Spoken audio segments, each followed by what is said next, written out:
Welcome and thank you for joining us here at our first webinar out of 3 on automatic oxygen titration today. We have more than 230 who signed up to watch this webinar, and you are from more than 36 countries around the world. This webinar will be recorded so that the ones who are sleeping right now, they can watch it afterwards. We are very proud that you are taking your time to being here with us. Welcome to you all. My name is Anja Rode. I'm Global Product Manager here at Automatic, and with me today I have Charlotte Sandau. Thank you for being here. My pleasure. Charlotte is one of the most experienced users, I think I can say that, of Automatic here in Denmark. Will you introduce yourself? Of course I will. Thank you. My name is Charlotte Sandau, as Anja just introduced. I'm a nurse and I have been so since 2004. My main work has been within, all my work has been within the respiratory wards. Since 17, I took a master's degree and I've been working as a clinical nursing specialist across all the medical units in one of our major hospitals in the capital region of Denmark. I'm currently doing a Ph.D. Incorporating Automatic. So it's on that basis I'm here today. Thank you. Thank you, Charlotte. Charlotte, how did you experience being a nurse during the COVID pandemic? To me, it was life-altering. I think it was for many nurses, as we saw the pictures from Italian before we actually had COVID in Denmark. We saw the pictures from Italian. So we were, all of us, a little bit afraid when we were entering the wards. We knew how to be professionals, but still it was so new and unspecified. And it was a very special experience pioneering this new disease alongside with the patients and all types of health professionals. And the professional relations were very strong, the reflections were very strong and very encouraging and very inspiring to be a part of. Yeah. I can definitely understand that. So I will start by taking you through the agenda of the day. The webinar is scheduled for 1 hour. And first up, you will get an introduction to automatic oxygen titration and our 2 oxygen robots, Automatic Pro and Automatic Hot. Then I will give the word to Jan Dalberg, who is head of the pulmonary department in Kolding, in the region south in Denmark. And Jan was implementing Automatic during the COVID pandemic. Then Charlotte will talk about her clinical experience and the clinical challenges in oxygen therapy and the use of Automatic in patients with lung diseases. And then we will move over to Antonio Corrado, who is here with us from Italy. Antonio was the chief of the respiratory intensive care unit in Florence, and is quite an expert on this part. So he will share the latest evidence on oxygen therapy and how the correct dosage of oxygen can affect the mortality. During this hour, we have an open Q&A section where you can ask all your questions. We have a team of Automatic employees ready to answer your questions. Yes. So I will start by taking you through the story of Automatic. The idea of Automatic Pro was founded back in 2010 in a cooperation between engineers and experienced doctors at Hvidovre Hospital just outside of Copenhagen.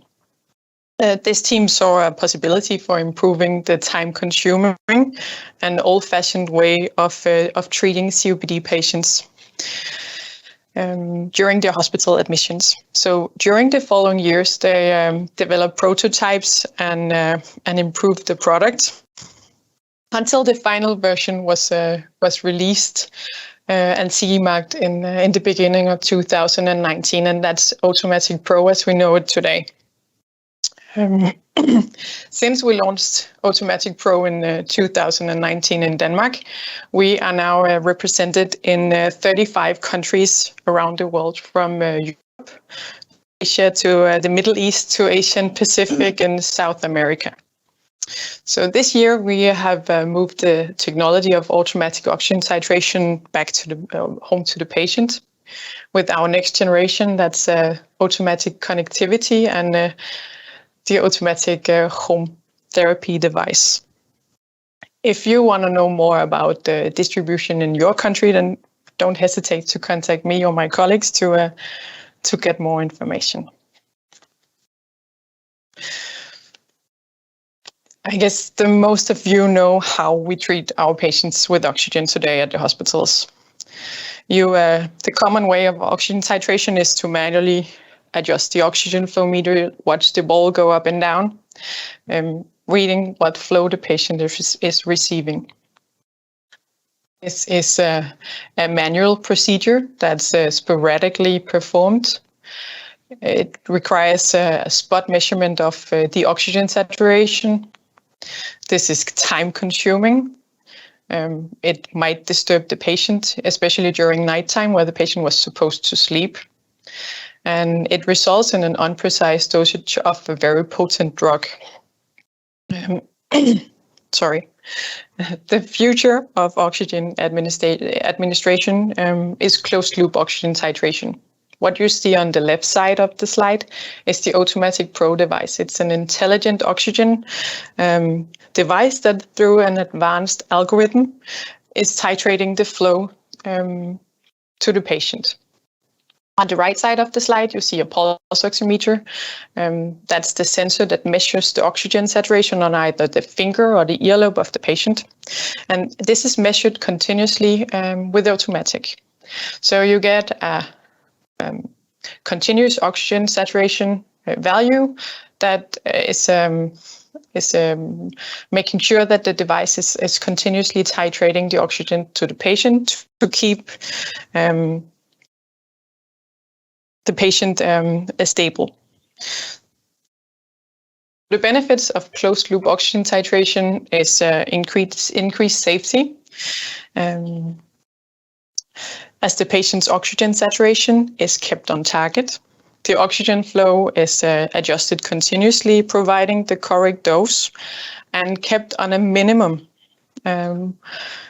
In addition to this, the automatic is a 24/7 monitoring device and is monitoring the oxygen saturation, the heart rate, and the oxygen flow. And for wards that do not have central monitoring, this can be a huge benefit. And for an easier overview, you can also see a 24-hour trend of the patient. So when we ask the users what they think about being titrated or having their oxygen titrated by automatic, they all say that they feel increased safeness. So the patient and the relatives are reaching out to us to tell us that they feel very safe. And this is a patient with pulmonary fibrosis requiring a lot of oxygen who I interviewed last year. He told me that he felt very safe and asked if he could get this oxygen robot at home. It's also the healthcare professionals. I got an email from a doctor at a COVID department in a hospital here in Denmark telling me that after they implemented automatic, then one patient told that he was no longer afraid of getting too little oxygen when he used automatic, and he started to feel better. It can also free time for the healthcare professionals, as they can they can do other tasks instead of watching the oxygen saturation all the time, and be sure that that automatic will alert them if there is an intervention needed. We also can show this. We have this study from 2018. It's a study on COPD patients being treated in a crossover study design with 4 hours of automatic oxygen titration by automatic and 4 hours of manually titration by nursing staff. And we could see that in 85% of the time, the patient was on target of oxygen saturation when the oxygen was titrated by automatic, and in only 47% of the time when the oxygen was titrated manually. What we also could see was time spent with a very low oxygen saturation with risk of hypoxia. That was only in 1% of the time when the oxygen was titrated by automatic, and in 18% of the time when the oxygen was manually titrated. I know that Charlotte will tell you more about a similar study on COVID-19 patients, and very soon a study on automatic oxygen titration during rehabilitation will be published, and we are looking very much forward to this. Respiratory patients do not only need oxygen when they are admitted to hospital, they also need oxygen when they are at home. A group of patients receive long-term oxygen therapy, and we also have a goal of improving their treatment. So in January, we launched our home device, and we hope that it can help the patients both at home and at the hospital with automatic oxygen titration. I will say thank you for your time on this introduction to our products. And if you have any questions, feel free to reach out to me or my colleagues. So now I will head over to Jan. And Jan, thank you for being here with us. You are with us live from Kolding. You, as I told before, Jan implemented automatic in the middle of the pandemic. Will you share your experience with us? Kan I høre mig? Det kan vi godt. Hello, I am Jan Dalberg. Welcome to this presentation. I am Chief Physician in the Pulmonology at Medical Department here in Kolding Hospital. And it's important for me to tell you I am a clinical doctor, I am not a researcher. So this presentation I give you today is not a professional researcher report. It is from the clinical doctor standing beside the patient in the COVID-19 crisis. This Kolding hospital was chosen as one of three hospitals in our region here in South Denmark. It is around 1.2 million people, and we should take care of 300,000, around 300,000. Next picture. The pandemic was a reality for me. It was in the middle of February, end of February. I was sitting in the North Europe reading reports from the world, and I could see reports from China.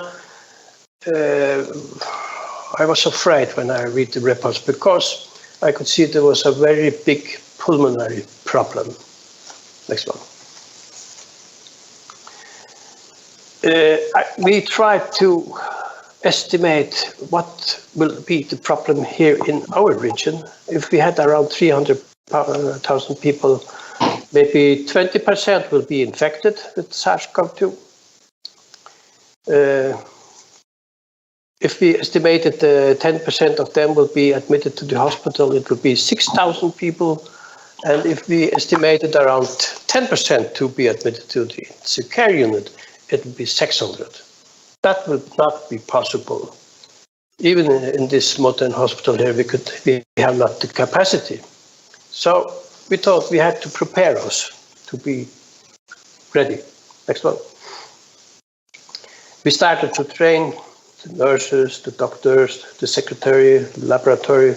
Everyone was training, even before we got the first patient. Next.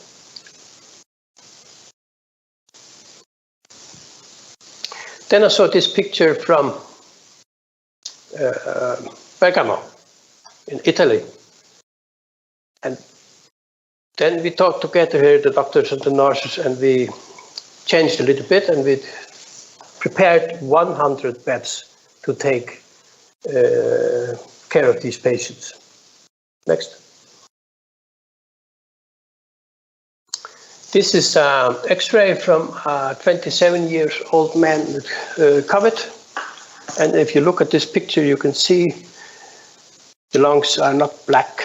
It's not full with air. It is filled with inflammation. You can see especially the right side is filled with inflammation.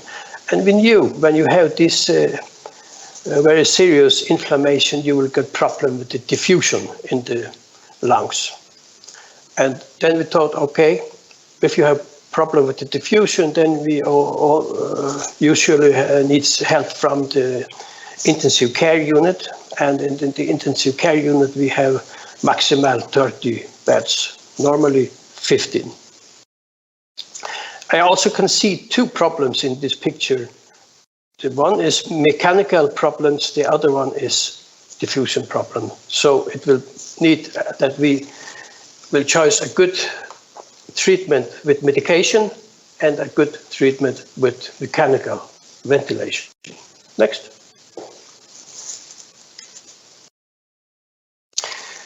Therefore, our first choice was high flow treatment, as we knew, and we have a good experience with this modulation.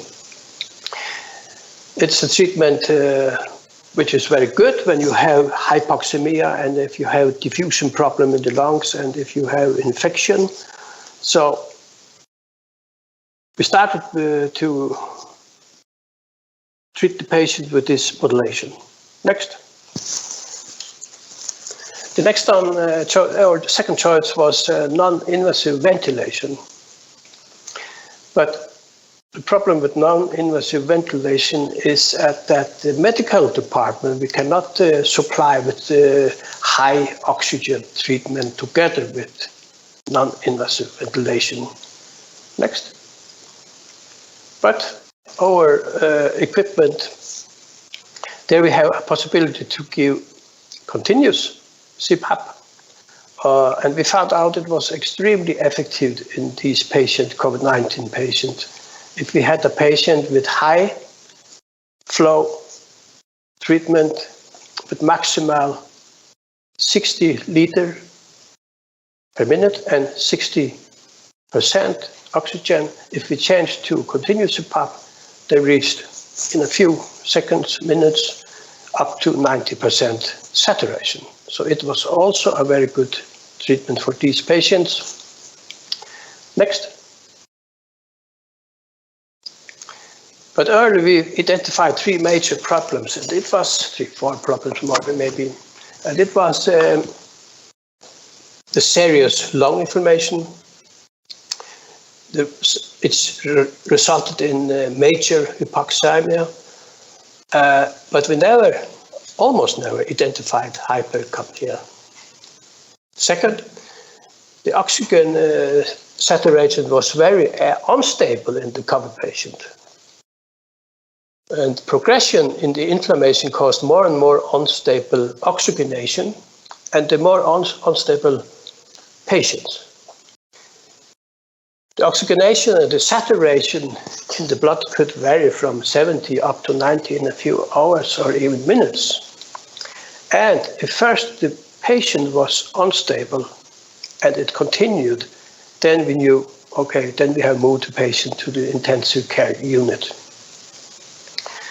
And the third, every single COVID-19 patient is isolated. Therefore, if the patient was unstable, the nurses had to enter the isolation room around 50 times every 24 hours, about 2 times every hour. It means a high risk for the nurses to be infected and to be sick. We had lack of nurses before, and then we will have any more lack of nurses. It also means a high use of isolation equipment, glasses, gloves, masks, and so on. And always when I work, I have to think about cost benefit and what is the price for this single equipment. We found out it was very high. Next. Here you can see on your right side in the slide a specialist in infection diseases teaching a young doctor on the left side And that is very, very important in this pandemic. And then we tried to calculate what is the price for a complete barrier protection outfit. And it was around 10,000 euro per month, per patient. The price for one patient at intensive care unit is around 5,000 euro per day, but it will give 160,000 euro per month. So if we could do something good to protect the nurses, protect the doctor, to a good treatment for the patient, and to try to move so few as possible to the intensive care unit, then maybe we could manage all. Next. Then we found out to try the automatic. We have heard about it, of course. Somebody calls it oxygen robot. We have used, we look forward to have it in our hospital, and we had to buy someone. It was easy. You can see the prices only if you can go down to use the, to change the isolation equipment every 1 times every 3 hours instead of 2 times every hour. We had the money to buy this equipment. And we've got this equipment in our department around, I think it was around November 2020. And that we did was to place the automatic between the patient and the high flow, between the patient and the non-invasive ventilation, between the patient and the CPAP equipment. And then it was the automatic that titrated the oxygen to the patient through high flow or non-invasive ventilation or continuous CPAP. And you can see on the left side, this is a COPD patient. We used it for some of them. On the left side, you can see it is titrated to 0.2 liter per minute. And then we can take these patients out of, for example, non-invasive ventilation. Next. As I told you in the beginning, I am not a researcher and not data from a researcher. And my problem was also to have the nurses to protect them against COVID. And here you can see in the beginning of September, October, the infection arises again. And this is infected nurses with SARS-CoV-2. And then you can see we got the equipment in November, but it took 1 month, 6 weeks, around 6 weeks to train all the nurses. So in December, January, we were ready with this automatic oxygen titration. And then the curve fall again. The nurses seems not to be so infected as before. Of course, we started also vaccination, for example, in the middle of January, but I think the major effect is because of a very good titration of oxygen. Next slide. This is another slide showing a fraction of patients we had to move to intensive care unit. I work very close together with intensive care unit. I am together with the doctors every day and speaking about the problems. The peak you can see in August is because we had only 4 patients in our hospital and 2 of them was in intensive care unit. Therefore, it is 50%. But in the following months, the infection are going up. And you can see again, we come to January, where the nurses are trained with the equipment to titrate the oxygen titration with automatic, and then the fraction we had to move to intensive care unit are falling to the summertime again. Next. So what was our experience and results using automatic? It was for me very important to stabilize the patient, and that could automatic. I could see if the patient was unstable and if the inflammation rise, the patient will move to intensive care unit 24 hours later. Now we had a protection of the patient. The patient is more stable. The patient can sleep. And On this equipment automatic, we choose the saturation interval between 92 and 96, and therefore the patient can be totally stable. Of course, if the inflammation go on, some of them have to go to the intensive care unit. After minutes, up to half an hour, the patient normally stabilizes separation interval to choose. It means a stable patient. So instead of entering the isolation room 50 times every 24 hours, it is reduced typically around 10. The need to move the patient to intensive care is reduced. The risk to exceed the capacity in our ward and intensive care unit decreases. And at last, automatic also stabilized the COPD patients treated with non-invasive ventilation.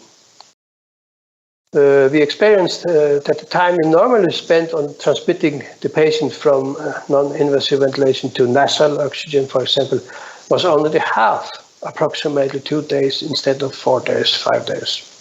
Next. This was my words. Thank you. Enjoy the nice autumn if you have an autumn. Thank you.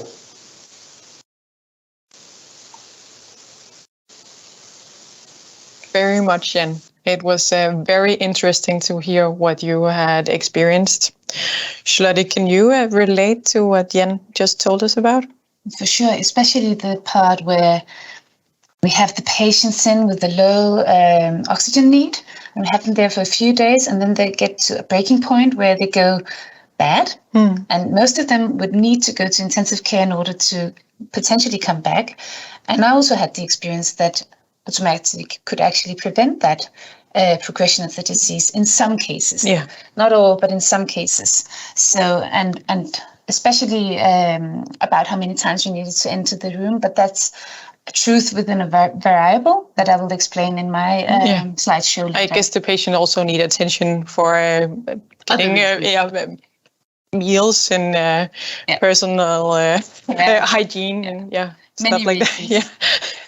But especially the fact that, you know, if I took the punctual saturation measurements, then I could often think that the patient was stable and thus use my time with other patients because not stable. And then I would not observe when they were getting nearer to the breaking point. And if they got bad, I would need to stand bedside with that patient all the time. And that was time consuming. So it was a more leveled experience. Yeah.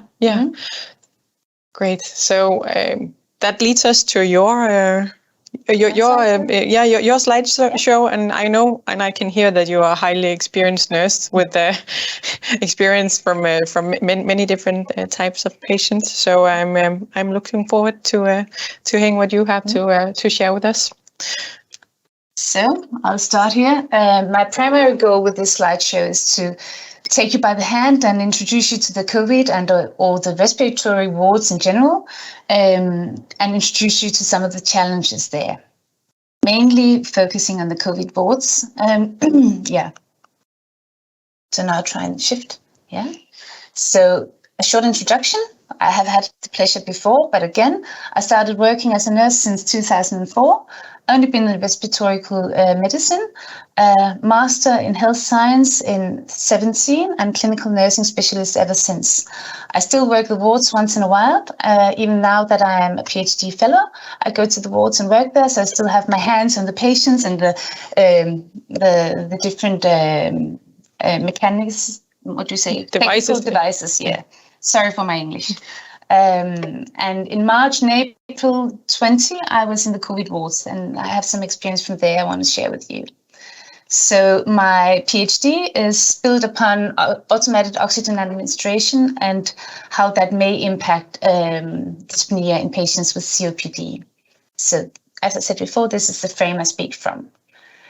So this is just a short introduction of a nursing study I did just past the first COVID wave in June 20, where we asked the experienced nurses in the COVID wards about special attention points in the care for patients with COVID-19. And this is not published yet, so it is in review. So I will introduce a few bits and pieces of some preliminary data for you, just to support my story. Yeah. And most of what I'm telling you here is evidence-based, partially evidence-based, and the rest is experience-based. It's very important for me to say so. That is not all evidence, very much is experience as well. So I'll take you through the context of the wards, the clinical challenges of the oxygen therapy, mainly by the nursing perspective, and the challenges in observing the patients, and what automatic may add to our context in the clinical wards for us nurses and the patients.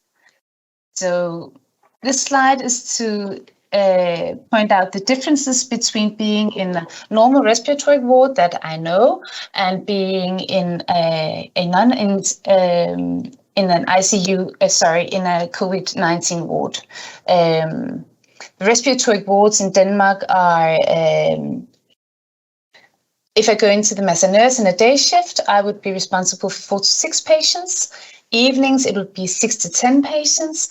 And in the night shift, I would be 2 nurses or 1 nurse and 2 nursing assistants to maintain the care of about 28 patients. So I alone could easily have 10 patients that I need to attend to in a night shift. In the respiratory ward, there'll be a mixture of respiratory diseases that is all known to us. We know the disease trajectories,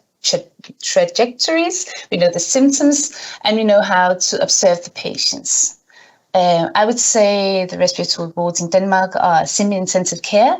We take care, as Jan also introduced to you, the mechanical ventilation, non-invasive ventilation, high-flow oxygen administration, and patients are severely sick when they are in the wards.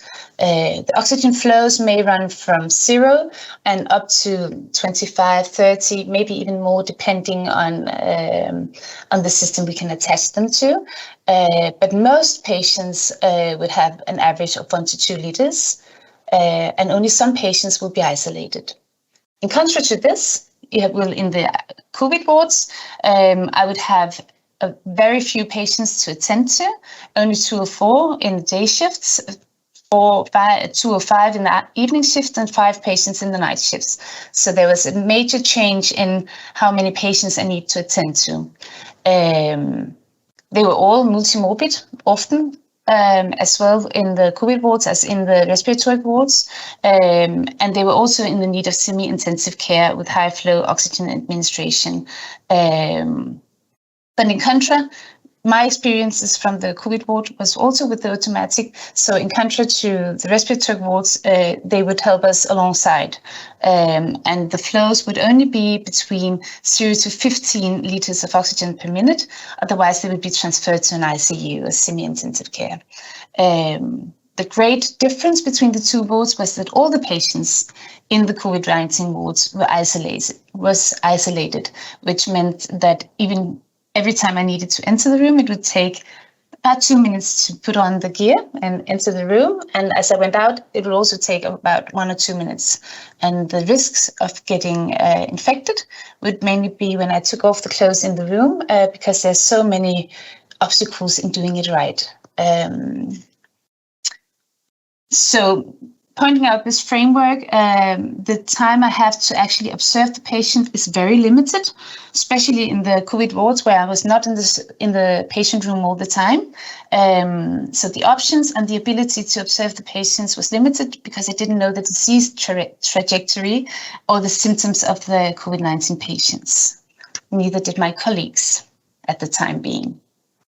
So this is a citation from one of my colleagues that was incorporated in the study I presented to you earlier, and I will read it out loud to you, just to illustrate how it felt being in the rooms, being in the wards. So many of them, the COVID-19 patients, made a rapid U-turn. Within 2 minutes, they increased their oxygen need from 2 liters and up to 10 liters or more. Then they needed CPAP, and then they needed intensive care. That's how it's been. When I look back at the course, it all goes pretty fast. I remember them as young. In those cases where 5 liters of oxygen was not enough to maintain saturation, we could just see how even if we gave them CPAP, antibiotics, etc., we couldn't really help them. They just quickly slipped away from us. And then all of a sudden, it could be in relation to a toilet visit or when mobilized for lunch, or even it went horribly wrong. 10 minutes later, they could be in the ICU. I think we had a lot of those cases. This is an experienced pulmonary nurse stating this when interviewed for our study. And I think it very well presents the reality we were in and how quickly these patients turned bad on us without us really being able to predict when it would go wrong.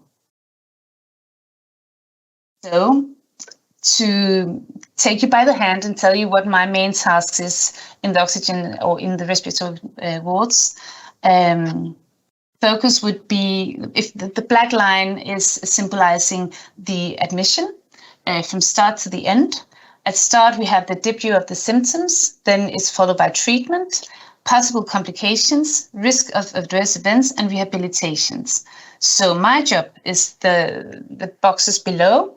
As a nurse would be symptom recognition and understanding and what prerequisites it needs for intervention. So I need to really know how to observe the patients, what to look for, and acknowledge it to be able to intervene on it. And to be able to intervene, treat or prevent or symptom manage, I need to know my machinery, yeah? And this is all with the intention of to reduce the risk of adverse events or complications and to optimize the possibility of them actually going into rehabilitation or, if needed, through palliation. So what are the symptoms? It's very small, I'm sorry. I'm not sure if you can read it, but in COVID patients, the symptoms are multiple. And broad variations of symptoms that I have to observe when I have my little time in the room with the patients. This could be fatigue, olfactory, this could be high respiration rates, and so on. But the real symptoms that I focus on in this context is the respiratory symptoms. And so just by looking at the boxes now, you can see how many symptoms I actually have to be attending when I am in the wards. So the respiratory symptoms are subjective symptoms, most of them, and they require my knowledge as a nurse to actually know when the color turns on the patient's lips, it goes cyanotic. If I can see the respiration rate actually increases or decreases, I need to know the normals. I need to know the patient from the day before, preferably, to see if they developed. And also, the way they use their breathing muscles is signs that I need to look upon. And that also all requires my time bedside with the patient, which is an obstacle when I have so many patients to attend to. And as I said before, the way I treated it or intervene on it is by oxygen therapy. And I just need to see pharmaceutical interventions or ventilation support. Complications may be pneumonia, acute respiratory distress symptom, metabolic acidosis, septic shock, or coagulation dysfunction in patients with COVID, or multi-organ failure. The risk would be ICU, death, or ventilation, mechanical ventilation. Okay, so it's a very complex situation to be placed in, and a lot of heavy observations. So the challenges for me as a nurse in the oxygen therapy is very practical, actually. It is not written, it is about how I actually maintain the oxygen needs of the patients as I help them to the toilet, for instance. These are also citations from some of the nurses interviewed. I will not read them up loud now, I hope you can read them yourselves. But the main points was that they were very, they had to really be very practical in how they took the patients to the toilet, for instance. How can I include the automatic, the high flow machinery? Is there enough battery for me to actually take the patients out? Because the main experience was that it was during the care task when you needed to take the patient up for the toilet visit that they would turn bad on you. When they were lying in the bed, it was hard to interpret whether or not they were good. They all said they felt good, but then when you took them up to the toilet, they would turn bad on you and have being severely hypoxic. I'll just read up the middle one. I didn't do everything for the patients, but my colleague and I talked about it, how to do it before entering the patient room. It was like this. You just have to do this quickly, carefully, and as efficiently as possible, because under the given circumstances. Because I have to be honest, I got a lot of respect for this, as the patient quickly goes so bad. That's why I wouldn't turn them around, make them stand up or too many times. I thought the less the burden for the patient, the smaller the risk. So I just have to be professional. So the clinical task would be to maintain the oxygenation of the patient during care interventions. Very practical, but very actual. So one of the main barriers for doing this in the COVID ward was a phenomenon called silent hypoxemia or happy hypoxemia. I will introduce to you by a case from the literature saying a 64-year-old man hospitalized with COVID-19. While the patient received 6 liters of oxygen, had a peripheral oxygen saturation of 68 and an arterial saturation of 75% were measured, we questioned if he had breathing difficulties, and the man denied. That is very symptomatic. These patients were not apparent in the symptoms. So the symptoms that I referred to before with the high frequency rate of respiration rate or the feeling of being dyspneic, the patient's expressions was very subtle and very hard to see as the patients didn't feel the difference really. Many of them didn't. These are cases from my own nurses that I interviewed. When we took an arterial blood gas, the saturation was 88. For a patient with no previous lung disease, this is really low. I remembered asking several times, do you have air hunger? Do you feel short of breath? Do you have difficulties breathing? But not at all, nothing.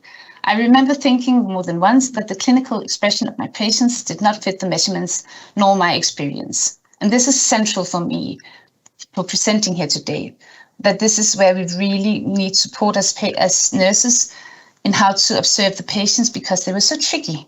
And again, do you have difficulties breathing? Saturation came down to 83% in between, and no, he didn't.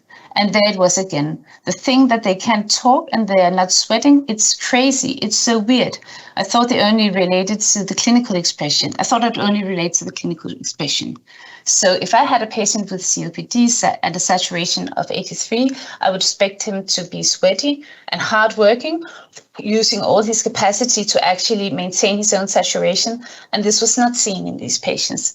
They had just a very light, short breath that I could observe. And if I didn't really look carefully, I could be tricked to thinking that they were actually doing all right. And then when we took them to the toilet, they would turn on a plate for us and go really bad and go to the ICU. So the symptoms of dyspnea, the patient's feeling of how they experience this hypoxia is actually quite, it's a subjective experience according to American Thoracic Society. It consists of a breathing discomfort that consists of a qualitative and distinct sensation that vary in intensity. So the afferent sensors around the body puts a signal to the medulla and the cortex, and then it is transformed into a sensorical or emotional experience for the patient. This process is, is actually 16 different pathways contributing to this process, to this experience of discomfort, whether it's physically or emotionally. So the symptom of dyspnea, the expression of dyspnea in the patient is very complex and very hard to actually understand fully. So the mechanisms of the silent dyspnea we saw with the COVID patients is complex. If we start below and think of hypoxemia as a life threat, it's not given that the patient experienced dyspnea and give us a clinical expression that we can interpretate bedside as nurses. So there's a lack of that, and that contributes to the phenomenon of silent dyspnea, the complexity of the patient's experience and us not being able to recognize it. Another point is the pulse oximetry, which is actually, as stated earlier in the citations I just read out loud, they had very low saturation. But there can be measurement errors on pulse oximetry. Normally, you only have one measurement tool with you in the ward or bedside to the patient, and you don't actually question that reality. The only reason you questioned it with the COVID-19 was that they had very low saturations without feeling dyspnea. Another thing contributing in COVID-19 to the silent hypoxemia is a possible right shift in the oxygen dissociation curve due to the fever. So if I normally would give at a normal temperature, given oxygen pressure in the chair would give a saturation of 91, example, given, and then you will have a temperature rise to 40, then the same oxygen pressure would fall to a saturation around 82, 87. So that also contributes to the low saturation that you measure with the pulse oximetry, and thus this blurred phenomenon of silent hypoxemia. So it's complex being in the COVID wards, and what we know is not general. So this is where the automatic may help us. So what is known about the automatic? The first presentation is the COVID study, as Anja just introduced shortly. 4 hours crossover trial showing us that if patients are treated with automatic, we optimize treatment. They stay within saturation range for 87% of the time, versus 47, I think it was for the nurses. So it did significantly better than me as a nurse. And we confirmed those studies by an observational study in the COVID wards, showing here that I can't see 82.9% was within range. Within 82.9% of the time they were in the automatic. So we know that the hypoxemia is mainly avoided and they are optimally treated. So that's on the side, we have that as the results. But what do they add to me as a clinical personnel? When I have these COVID patients that are hard to interpret, I actually get a new clinical insight from the automatic due to the graphs. I can go back and look at the last 4, 8, or 24 hours and see how the patient's actually been. I can see it as they lie in bed and I talk to them. I can see how the saturation or the oxygen delivery is altering all along while I speak to them. So I actually have an impression of how bad or how stable the patient is before handling my care tasks with them. This is very important. Then I'm not altered, blindfolded to anything. When I have the automatic and I have my usual oximeter, there's a difference in the oximetry measurements, and that is baffling our reality. That's really hard to work with as a nurse because we trained really hard on the saturation and the importance of it. But as I said before, what we have had before was never it was one reality. We never had an alternative to relate to. So we need to be professional to really see which one is the right one, and doing the APLs and the clinical signs of the patients to actually find out where the reality is for this particular patient in this particular situation. So it is challenging to work with sometimes. And most importantly, I think it is very challenging to have this new clinical insight to the patient through the automatic. And then it obliges us as nurses and health professionals to adjust our skills and our behaviors to a new knowledge, to the alarms, when to actually attend the patient, and to see actually how fragile they are as their amplitudes of the oxygen delivery are very high and very altering. The patients did say they felt safe, especially younger patients who were able to look at the machinery and see how it altered. But there are also some patients who felt very limited by them, who felt afraid when the alarms went off, who were more afraid to disturb the patient next door as the alarms went off, so they would actually get out of bed and stop the automatic. And that can be a bias in the treatment. Yeah. So that was it. Thank you, Charlotte. I'm really glad you brought up the subject of pulse oximetry, because I remember you were one of the first ones who reached out to me asking about the accuracy of our pulse oximeters. So therefore, for the next webinar we have pulse oximetry as a theme, and we'll go into to biases and accuracy and cover this whole subject. That's good. Yeah. I can see that we are running out of time. Sorry. I hope sorry.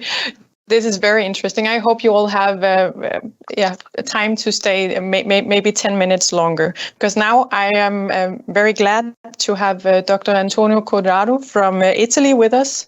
Antonio has been working with oxygen therapy in intensive care for many years, and Antonio will share the latest evidence on oxygen therapy and how the correct dosage of oxygen is affecting the mortality of the patient. So thank you for being here, Antonio. Thank you very much. Good morning to everybody. This is the theme on which I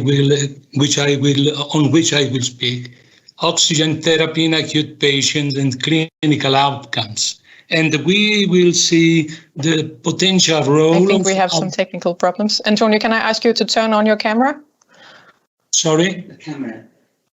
My camera? Yes. Okay. We cominci. Can I? It's okay? Thank you very much, Antonio. Okay. So this is the topics on which I will speak today. And the oxygen therapy in acute patients and the clinical outcomes. So we will see the potential role of the automatic oxygen titration devices. I can go, excuse me, Next slide, please.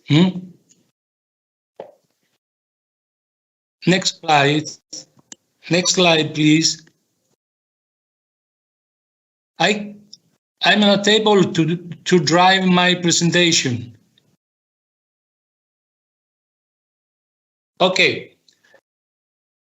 The most important indication for oxygen therapy is to treat hypoxemia.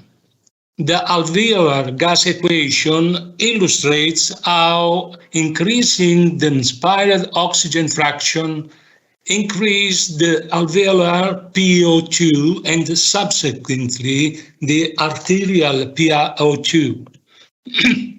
The aim of the treatment is to correct arterial hypoxemia, minimize side effects. To enter oxygen, the cell, it needs a very little pressure, 3-4 millimeters of mercury. More would be wasteful and might possibly predispose to a reactive oxygen species, and so to cellular oxygen toxicity. So how much oxygen we must give to our patients? Not good to have too much, not good to have too little.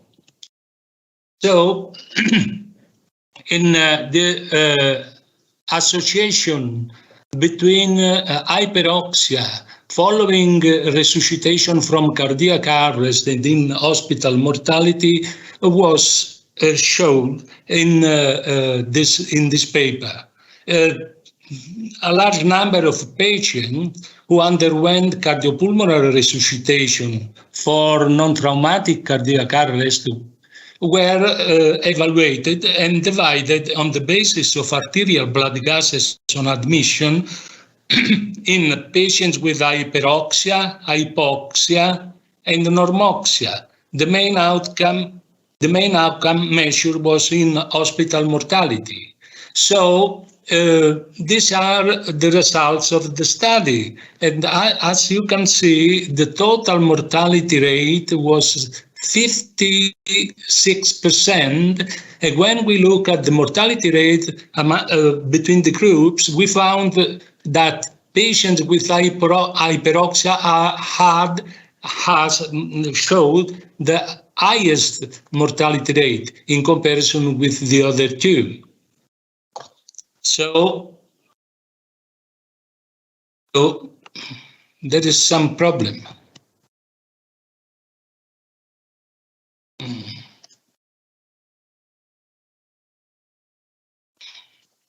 So the resuscitation from cardiac arrest in the arterial hyperoxia was independently associated with increase in hospital mortality. Well, this is a systemic review on the efficacy and safety of liberal versus consecutive oxygen therapy in acute ill adult patients. 25 randomized control studies were included in the analysis for a very huge number of patients with this disease, and the main outcomes were mortality in hospital at 30 days and at longest follow-up, and morbidity. And here are the results, as you can see.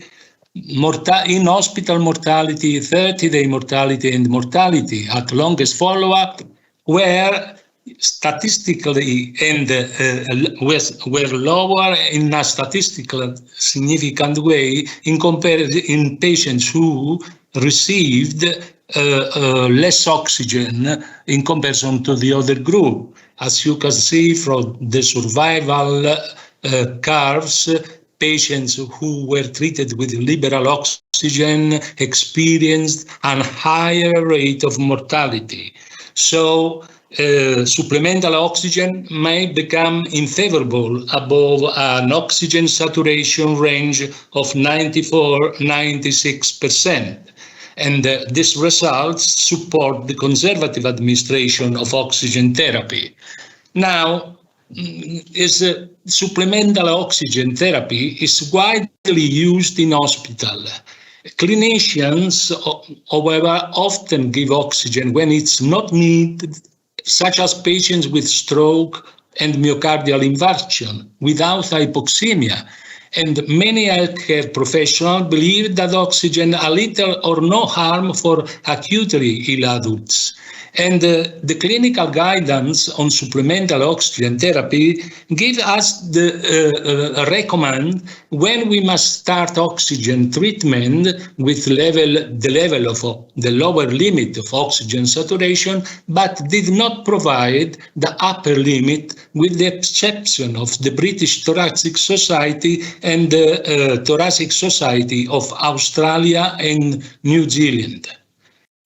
And this panel of experts, on the basis of this consideration, make recommendation. The first strong recommendation to apply in patients acutely ill, in all acutely ill adult medical patients, is to stop oxygen therapy no higher than 96%.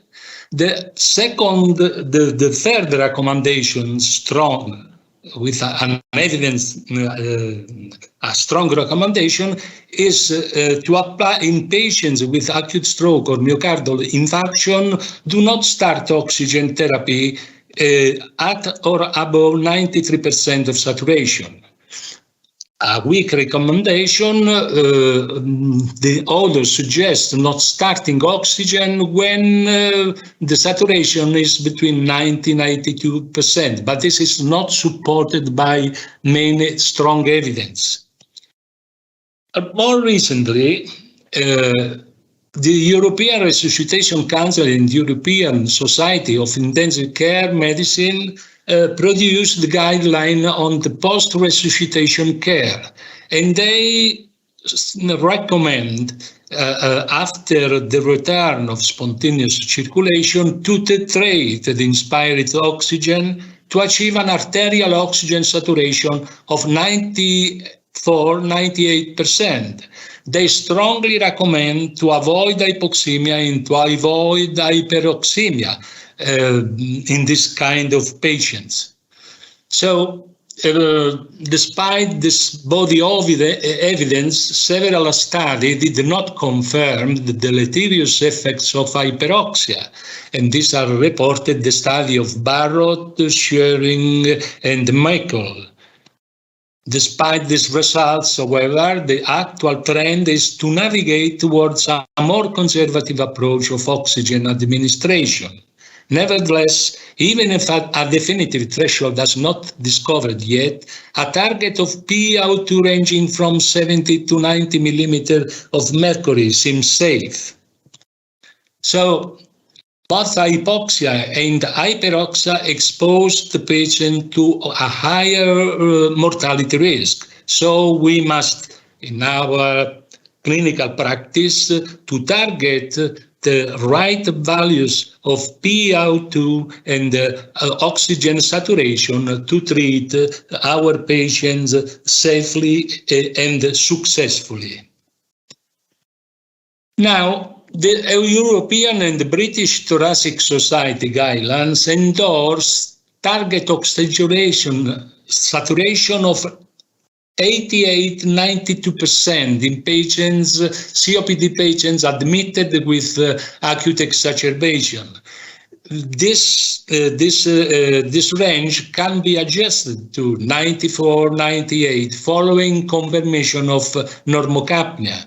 In this study carried out in the United Kingdom, a large number of patients with COPD and exacerbation admitted in hospital were evaluated. On admission, on the basis of oxygen saturation, the patients were divided in 4 groups, and the inpatient mortality was calculated for each group and expressed as odds ratio.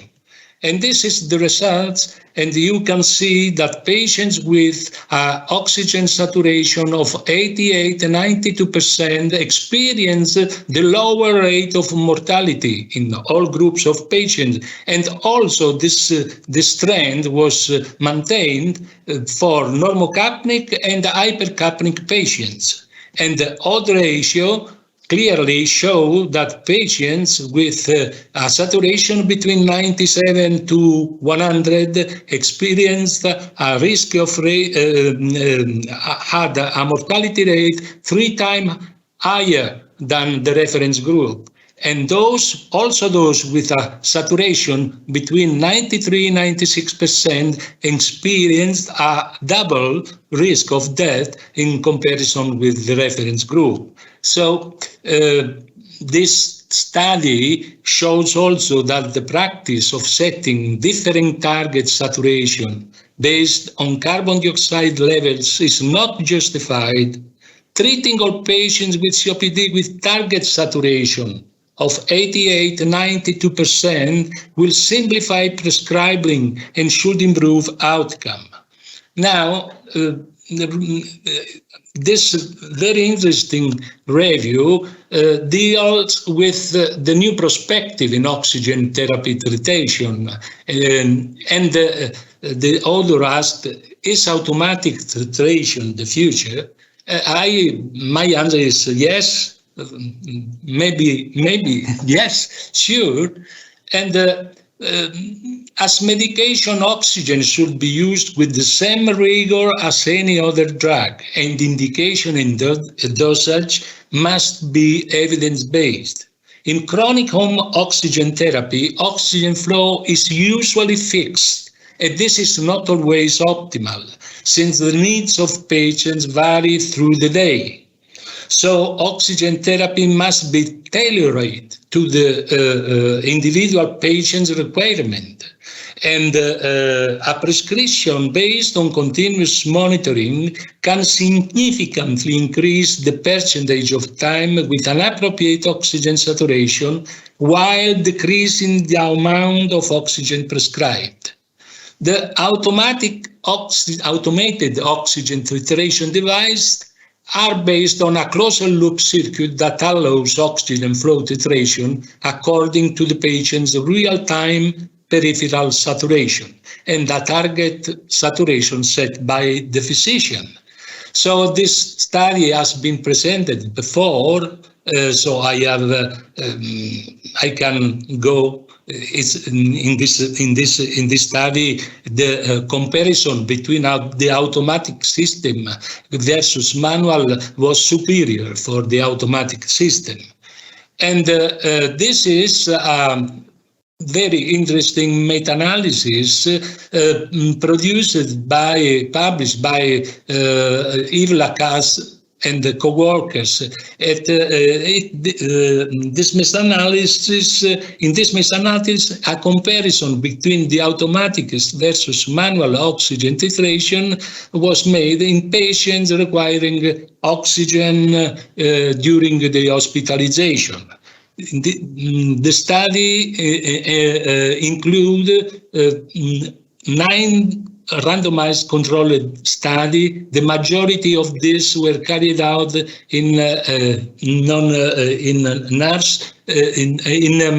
neonatal intensive care unit, and 2 of them were concerned adult patients. And the results of these 2 is that the length of hospital stay and the length of oxygen therapy were lower in a statistical significant way in the automatic versus manual oxygen titration groups. This is this paper has been shown before, and so this system is real. It's good. Also for patients with acute respiratory failure, hypoxemic respiratory failure during the COVID-19 disease, and very important that surge of patients with COVID-19 have led to oxygen shortages in many hospitals. The American College of Chest Physicians recommend to implement oxygen conservation strategies at local level. And among the strategies which they recommend, the use of conservative oxygen saturation targets is one of, and the target of saturation that they recommend is between 90 to 94% of oxygen saturation. So, in conclusion, too much oxygen might be as harmful as not enough. Prescription of oxygen saturation and PO2 target is desirable for the effectiveness of the treatment and the safety of the patients. The automatic titration seems to improve the dosage of oxygen therapy, avoiding the deleterious consequences of hypoxemia and hyperoxia. However, they cannot replace at the moment the clinical monitoring, particularly in light of their limitations in correcting hypoventilation-induced hypoxemia. New avenues of research in this area of knowledge are still needed. Thank you very much for your attention.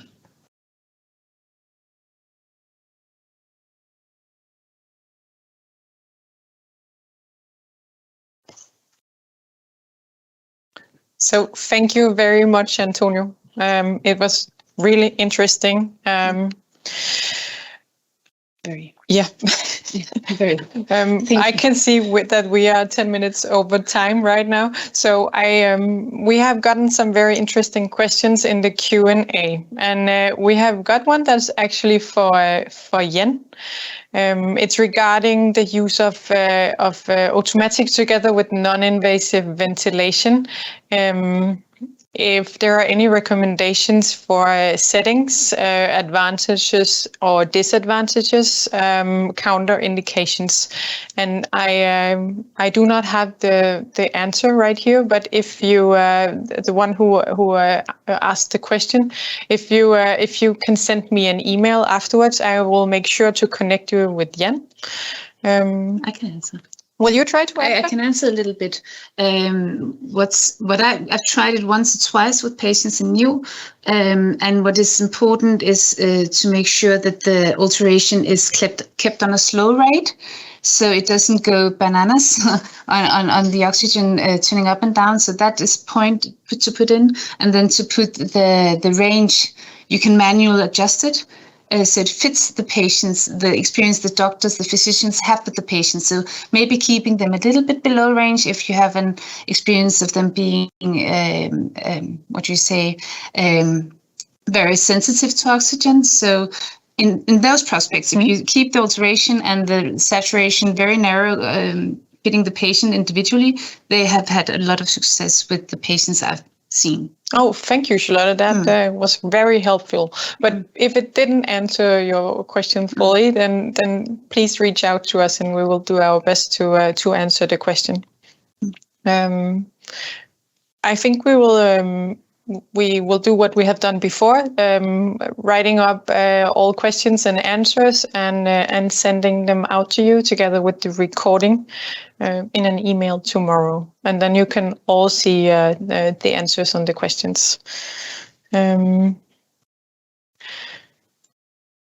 Yes. This was the first out of 3 webinars this fall. The next webinar is, as I just talked to Charlotte about, regarding pulse oximetry. And the subject of the pulse oximetry is maybe more important right now. We are talking a lot more about pulse oximetry during COVID than we have got that we have done before. So in our products, it's very important that we have a valid and an accurate value to treat the patient from. So we have invited our partners from Nonin, and we have also invited participants from the clinic who will speak about how it is to use pulse oximetry in their daily work. And then the third webinar will be on rehabilitation and the coming study on use of automatic oxygen titration during rehabilitation. So the last thing I will say is that we are running a campaign on automatic this fall. So please reach out to your distributor if you want to hear more about this campaign. And then it's only left to say thank you very much for being here with me, Charlotte. Thank you for letting me be here. It was a pleasure to see the rest of the presentations. And thank you to all of you who watched us live, and also thank you for all of you I know who will watch it later when you are off work or when you wake up. I've received an email from Argentina where it's in the middle of the night right now, asking if they could see it later today. So I wish you all a great day, and once more, thank you very much for taking your time.